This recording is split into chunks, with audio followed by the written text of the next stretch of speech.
Hi hello. അപ്പോൾ ഇന്നത്തെ വിശേഷം എന്താണെന്ന് വെച്ചാൽ നമ്മുടെ പളനിപ്പൂക്കനാണ്. അങ്ങനെ ദേ ഞങ്ങളെല്ലാവരും റെഡി ആയിരിക്കുവാണ്. ഞങ്ങൾ ഇവിടുന്ന് ട്രെയിനാട്ടോ പോകുന്നത്. ട്രെയിനിൻ്റെ സമയം 10 മണിയാണ്. അപ്പം ദേ നമ്മൾ വീട്ടിൽ നിന്ന് ഇറങ്ങിയിട്ടുണ്ട്. ഓട്ടോയിലാണ് നമ്മൾ റെയിൽവേ സ്റ്റേഷനിലേക്ക് വന്നത്. നമ്മൾ അവിടെ എത്തിയപ്പോഴത്തേക്കിനാണെങ്കിലോ ട്രെയിൻ കുറച്ച് സമയം ലേറ്റ് ആയിരുന്നു. അങ്ങനെ കുറേ സമയം ഇരുന്ന് കഴിഞ്ഞപ്പോഴത്തേക്കിനും ട്രെയിൻ വന്നിട്ടുണ്ടായിരുന്നേ. ട്രെയിൻ വന്നെങ്കിലും പ്രത്യേകിച്ച് കാണാനും എടുക്കാനോ ഒന്നും ഇല്ലായിരുന്നു. രാത്രി ആയതുകൊണ്ട് കയറി കിടന്ന് ഉറങ്ങുക തന്നെ ആയിരുന്നു കേട്ടോ. അങ്ങനെ ദേ പിള്ളേരാണെങ്കിൽ കുറേ സമയം എടുത്തിട്ടാട്ടോ ഉറങ്ങിയത്. അങ്ങനെ നേരം വെളുത്തപ്പോഴത്തേക്കും നമ്മൾ തമിഴ്നാട് എത്തിയിട്ടുണ്ടായിരുന്നു കേട്ടോ. അപ്പോഴത്തേക്കിന് പിന്നെ എല്ലാവരും എഴുന്നേറ്റിട്ടുണ്ടായിരുന്നു. പിന്നെ എല്ലാവരും ഇറങ്ങാനുള്ള തയ്യാറെടുപ്പിലായിരുന്നു കേട്ടോ. രാത്രിയായതുകൊണ്ട് നമുക്ക് വലുതായിട്ട് കാഴ്ചകളൊന്നും ആസ്വദിക്കാൻ പറ്റിയില്ലെങ്കിലും നേരം വെളുത്തപ്പോൾ കുറച്ചൊക്കെ കാണാൻ പറ്റി കേട്ടോ. അപ്പോൾ കണ്ടപ്പോഴൊക്കെ നല്ല ഭംഗിയുണ്ടായിരുന്നു. ഒരുപാട് കൃഷിയിടങ്ങളും മറ്റും എല്ലാം ഉണ്ടായിരുന്നു കേട്ടോ കാണാനായിട്ട്. അപ്പോഴത്തേക്കിന് കാഴ്ചകൾ കണ്ടിരുന്നപ്പോഴത്തേക്കിന് നമ്മൾ പളനി എത്തിയിട്ടുണ്ടായിരുന്നേ. പിന്നെ നമ്മൾ ട്രെയിനിൽ നിന്ന് ഇറങ്ങി നേരെ ഒരു ഓട്ടോ പിടിച്ച് കഴിഞ്ഞ തവണ വന്നപ്പോൾ താമസിച്ചിരുന്ന അതേ സ്ഥലത്ത് തന്നെയാണ് കേട്ടോ റൂം എടുത്തത്. അപ്പോൾ അവിടെ ആകുമ്പോൾ നമുക്ക് സ്ഥലമൊക്കെ നല്ല പരിചയം ഉണ്ടായിരുന്നു കേട്ടോ. അങ്ങനെ റൂമിൽ കൊണ്ടുവന്ന് എല്ലാം വെച്ചതിന് ശേഷം നമ്മൾ പുറത്തേക്ക് ഇറങ്ങി ഫുഡ് കഴിക്കാൻ വേണ്ടിയിട്ട്.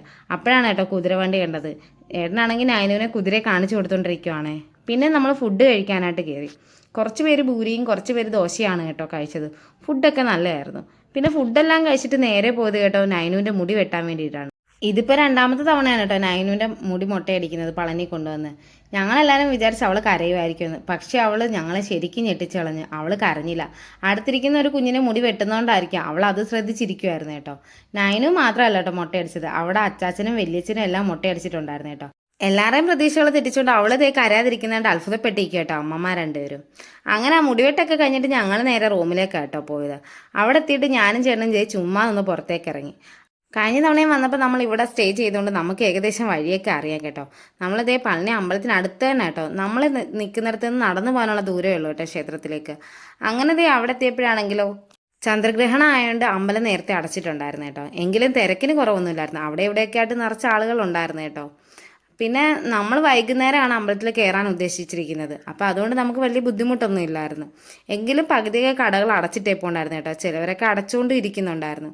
അങ്ങനെ വൈകുന്നേരം ആയപ്പോഴത്തേക്കിനും ഞങ്ങളെല്ലാവരും ദേ റെഡിയായി ഇറങ്ങിയിട്ടുണ്ടേ. അങ്ങനെ ഞങ്ങളിത് റെഡിയായി ഇറങ്ങിയപ്പോഴത്തേക്കിനും ഏകദേശം 4 മണി കഴിഞ്ഞിട്ടുണ്ടായിരുന്നു കേട്ടോ. അപ്പോഴത്തേക്കിനും നടന്നു വന്ന് ഞങ്ങൾ അമ്പലത്തിനടുത്ത് എത്തിയപ്പോഴത്തേക്കിനും ഉണ്ടല്ലോ ഇവരിങ്ങനെ വിളിക്കാനായിട്ട് തുടങ്ങി ചന്ദനം തേക്കാനായിട്ട് മുട്ടയടിച്ചവരെ കണ്ടിട്ട്. അങ്ങനെ പിന്നെ അവരെല്ലാവരും കൊണ്ടുപോയി ചന്ദനം തേക്കാമെന്ന് വിചാരിച്ച്. നൈനും ആണെങ്കിൽ ആദ്യം സമ്മതിക്കുന്നില്ലായിരുന്നു. പിന്നെ ഒരുവിധം അവളെ കൊണ്ട് തലയിലൊക്കെ തേപ്പിച്ച്. അങ്ങനെ അതെല്ലാം കഴിഞ്ഞപ്പോഴത്തേക്കിന് അവിടെ അന്വേഷിച്ചപ്പോഴാണ് പറയുന്നത് അമ്പലം 7 മണിയായല്ലോ തുടക്കത്തോളന്ന്. പിന്നെ അവിടെ നിൽക്കേണ്ടല്ലോ എന്ന് കരുതി കുറച്ചുകൂടി അങ്ങോട്ട് നടക്കാമെന്ന് വിചാരിച്ച്. അങ്ങനെ ഞങ്ങൾ കുറച്ച് നടന്നു ചെന്നപ്പോൾ അവിടെ ഇങ്ങനെ കുറേ സ്ഥലങ്ങളുണ്ടായിരുന്നു കേട്ടോ ഇരിക്കാനായിട്ട്. ഇങ്ങനെ വേപ്പിൻ്റെ ചുവട്ടിൽ മാറിയിരുന്ന് അവിടെ ഇരുന്നൊരു ചായയൊക്കെ കുടിച്ചു കേട്ടോ. അങ്ങനെ നീണ്ട കുറച്ച് സമയത്തെ കാത്തിരിപ്പിന് ശേഷം ഞങ്ങളിതേ മുകളിലെത്തി കേട്ടോ. രാത്രിയിൽ ഇവിടെ നിന്നുള്ള വ്യൂ ഒന്നും പറയാനില്ല. അത് കണ്ടു തന്നെ മനസ്സിലാക്കണം. അത്രയ്ക്ക് ഭംഗിയായിരുന്നു കേട്ടോ കാണാനായിട്ട്. പിന്നെ ഞങ്ങളിതേ കയറി ആ ഭഗവാനെ കണ്ട് തൊഴുകയൊക്കെ ചെയ്തു. കഴിഞ്ഞ പ്രാവശ്യത്തെ പോലല്ലേ ഇത്തവണ നന്നായിട്ട് ഭഗവാനെ കാണാനും പറ്റി. തങ്കത്തേരും കണ്ടിട്ടുണ്ടായിരുന്നു കേട്ടോ. പിന്നെ അച്ഛനും അമ്മയും ഞങ്ങളോട് സ്റ്റെപ്പ് കയറി വന്നിട്ടില്ലായിരുന്നു കേട്ടോ. അമ്മയ്ക്ക് കാലുവേദന ആയതുകൊണ്ട് അവർ ട്രെയിനകത്താണ് കയറി വന്നത്. അങ്ങനെ അതെല്ലാം കഴിഞ്ഞിട്ട് ഞങ്ങളിതേ മുകളിൽ നിന്നാണെങ്കിൽ പായസം വാങ്ങിക്കൊണ്ടാണ് വന്നത്. അത് തന്നെ ഏറ്റവും വലിയ മണ്ടത്തരമായിപ്പോയി കേട്ടോ. താഴെ പായസം ഉണ്ടായിരുന്നു. വെറുതെ അത്രയും വെയിറ്റ് കൂടി ചുമന്നുകൊണ്ട് വന്ന്. അങ്ങനെ അതെല്ലാം കഴിഞ്ഞ് ഇറങ്ങിയിട്ട് ഞങ്ങളെല്ലാവരും ഇത് ഫുഡ് കഴിക്കാനായിട്ട് പോയി. ചപ്പാത്തിയും ദോശയൊക്കെ ആയിരുന്നു കേട്ടോ കഴിക്കാനായിട്ട്. അങ്ങനെ ഫുഡെല്ലാം കഴിച്ച് കഴിഞ്ഞിട്ട് എല്ലാവരും പോയി കിടന്നുറങ്ങി. പിറ്റേ ദിവസം രാവിലെ എല്ലാവരും താമസിച്ചാണ് കേട്ടോ എണീറ്റത്. രാത്രി ഉറങ്ങാൻ താമസിച്ചുകൊണ്ട് രാവിലെ എഴുന്നേക്കാനും താമസമായിരുന്നു കേട്ടോ. പിന്നെ ഞങ്ങളിത് ഞങ്ങളുടെ റൂമിനടുത്ത് തന്നെ ഒരു അമ്പലം ഉണ്ടായിരുന്നു. അവിടെ പോയി എല്ലാവരും ഒന്ന് തൊഴുകയൊക്കെ ചെയ്ത്. അതെല്ലാം കഴിഞ്ഞിട്ട് ഏട്ടൻ അങ്ങ് റൂമിലേക്ക് പോയിട്ടോ. വെയിൽ കാരണം സഹിക്കാൻ വയ്യാന്ന് പറഞ്ഞു. പിന്നെ ഞാനും അമ്മയും രാഗിയും ചേട്ടനും കൂടെ ആയിട്ടോ പോയത്. ഇതാണ് കേട്ടോ ഹിഡുമ്പമല. കഴിഞ്ഞ തവണ ഞങ്ങൾ ഹിഡുമ്പമലയിലൊക്കെ പോയിട്ടുണ്ടായിരുന്നു. ഇത്തവണ താമസിച്ചത് കൊണ്ടും പിന്നെ പിള്ളേർ രണ്ടും ഉള്ളത് കൊണ്ട് ഇത്രയും വെയിലത്ത് ഞങ്ങൾക്ക് പോകാൻ പറ്റിയില്ല കേട്ടോ. ചെറിയൊരു വിഷമം ഉണ്ട് കേട്ടോ അതിൽ. ഇതെല്ലാം നമ്മളെ പളനി ക്ഷേത്രത്തിൻ്റെ ചുറ്റുമതിലാണ് കേട്ടോ. അങ്ങനെ ഞങ്ങളെല്ലാവരും കൂടെ നടന്ന് ഹിഡുമ്പമലയുടെ അടുത്ത് തന്നെ എത്തിയിട്ടുണ്ടായിരുന്നു കേട്ടോ.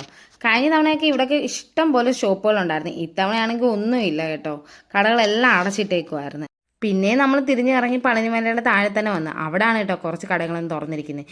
ഈ അമ്മയാണെങ്കിൽ നിർബന്ധിച്ച് നമ്മളെ കൊണ്ട് പേരയ്ക്ക വാങ്ങിപ്പിക്കുക കേട്ടോ. എത്ര വേണ്ടാന്ന് പറഞ്ഞിട്ട് അമ്മ കേൾക്കുന്നില്ലായിരുന്നു. പിന്നെ ഞങ്ങൾ ഉച്ചക്കലത്തെ ഫുഡ് കഴിക്കാനായിട്ടാണ് കേട്ടോ വന്നത്. ചോറൊക്കെ കഴിച്ചായിരുന്നു. അപ്പോഴാണ് ഞാൻ ഈ ഷോപ്പ് കാണുന്നത് ജിഗർതണ്ട എന്ന് പറഞ്ഞിട്ട്. അപ്പോൾ വീഡിയോയിലൊക്കെ ഞാൻ ഇങ്ങനെ ജിഗർതണ്ട കണ്ടിട്ടുണ്ട്, ഇതിനെപ്പറ്റി കേട്ടിട്ടുണ്ട്. പക്ഷേ എന്താണ് ഏതാണെന്നൊന്നും എനിക്ക് അറിയത്തില്ലായിരുന്നു കേട്ടോ. അങ്ങനെ ആദ്യം ഒരെണ്ണം വാങ്ങിച്ച് കഴിക്കാൻ നോക്കി. കഴിച്ചപ്പോൾ എനിക്ക് ഇഷ്ടപ്പെട്ടു. അപ്പോൾ രായ്ക്ക് കൊടുത്തപ്പോൾ അവർക്കും ഇഷ്ടപ്പെട്ടിട്ടുണ്ടായിരുന്നു കേട്ടോ.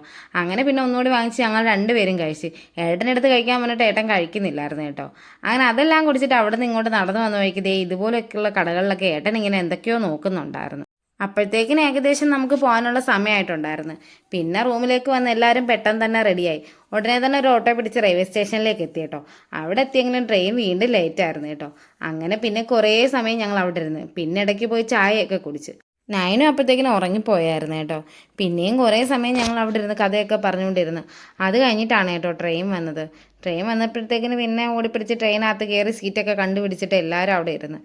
നമ്മളിങ്ങനെ പോകുന്ന വഴിക്ക് നന്നായിട്ട് പളനിമല കാണാൻ പറ്റുന്നുണ്ടായിരുന്നു കേട്ടോ.